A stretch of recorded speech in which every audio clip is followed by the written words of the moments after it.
அனைவருக்கும் வணக்கம். இன்னைக்கு டிஎன்ஏல என்ன செய்திகள் இருக்கு அப்படின்னு சொல்லி பார்ப்போம். என்ன கொடுத்திருக்காங்க அப்படின்னா, சிறு தொழில் கடன் பெறுவதில் தமிழக நிறுவனங்கள் 2ஆம் இடம் அப்படின்னு சொல்லி கொடுத்திருக்காங்க. அதாவது மைக்ரோ ஸ்மால் மீடியம் என்டர்பிரைசஸ் அப்படின்னு சொல்றோம்.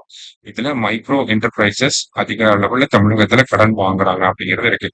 ஸோ கடன்களை வாங்குறாங்க அப்படின்னா அதுல இருந்து நம்ம என்ன புரிஞ்சுக்கலாம் அப்படின்னா, இந்த நிறுவனங்கள் பிசினஸ் வந்து எக்ஸ்பேண்ட் ஆகுது அப்படிங்கிறத நம்ம இதுல இருந்து டிடியூஸ் பண்ண முடியும். சரியா? ஏன்னா ஒரு நிறுவனம் அதிக அளவுல கடன் வாங்குறப்ப இந்த நிறுவனம் எக்ஸ்பேண்ட் ஆகுறாங்க அப்படிங்கிறது ஒரு டிரெக்ஷன்ல நமக்கு எடுத்துக்குவாங்க. அந்த அளவுல வாங்குறப்ப தேசிய அளவுல சிறு நிறுவன கடன் பெறுவதில் தமிழகம் இரண்டாவது பெரிய சந்தையாக இருக்கு அப்படின்னு சொல்லி யார் இந்த விஷயத்தை சொல்லியிருக்காங்கன்னா சிட்பி வந்து சொல்லியிருக்கு. சரியா?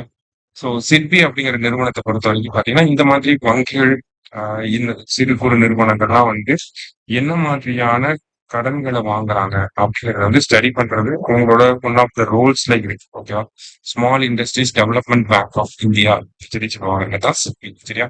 சோ வங்கிகள், கூட்டுறவு வங்கிகள், நபார்டு உள்ளிட்ட கடன் வழங்கும் நிறுவனங்கள் கிட்ட இருந்து எவ்வளவு கடன்களை வாங்குறாங்க அப்படிங்கிறத பார்க்கணும். அதுல 5 கோடி ரூபாய்க்கு குறைவாக கடன் பெற்றுள்ள நிறுவனங்களை நம்ம சிறு நிறுவனங்கள் அப்படிங்கிற பட்டியலுக்கு கீழே வகைப்படுத்தும். ஓகேவா? 5 கோடிக்கு குறைவா இருக்கக்கூடிய நிறுவனம், 5 கோடிக்கும் குறைவா கடன்களை வாங்கியிருக்கிறவங்க இந்த சிறு நிறுவனங்கள் அப்படின்னு சொல்லி சொல்றாங்க. சரிங்களா?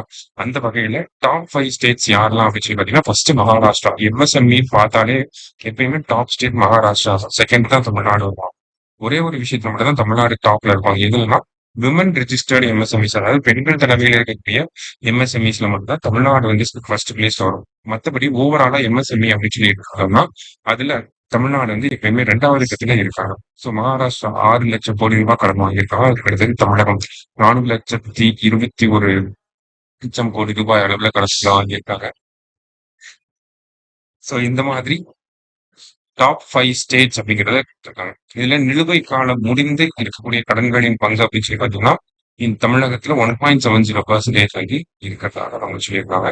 ஸோ முக்கியமான டேட்டா மெயின்ஸ் பாயிண்ட் ஆஃப் இதெல்லாம் நம்ம கோட் பண்ணிக்க முடியும். மைக்ரோ இண்டஸ்ட்ரீஸ் அதிகமா கடன் வாங்குறதுல தமிழகம் வந்து 2வது இடத்துல இருக்கு அப்படிங்கிறத நம்ம மெயின்ஸ் பாயிண்ட் ஆஃப்ல கோட் பண்ணி பார்த்துக்கணும். சரிங்களா?